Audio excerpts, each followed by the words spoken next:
Hi guys, welcome to my vlog. So ito na naman tayo sa ating timpla serye, 'di ba? O 'yan.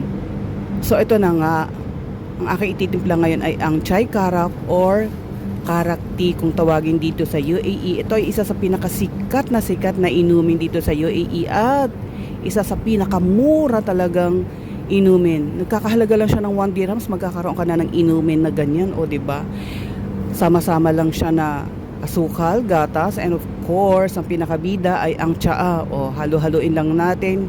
Hintay lang natin siyang kumulo at kapag nag-iba na ang kulay niya, yan, tulad yan, iba na yung kulay niya, di ba? From medyo dark ba o naging light na, ayan na siya, kumukulo-kulo na siya. So, hintayin na natin siyang kumulo. After that, saka niya sasalain at wala, magiging na siya. Karak na, yun na yun. O di ba? Nauna pa yung voice over ko sa pagkatapos ng o ayan, sinala na niyan, di ba? Pagkatapos niyan, syempre after niya salaan, saka na iinumin, di ba? Kaya lang hindi ko na nakita kung paano ko inumin siya. Syempre alam na natin kung paano inumin isang tsaa, di ba? So ayun na siya, o di ba? Ang ganda ng kinalabasan. Bye for now, mga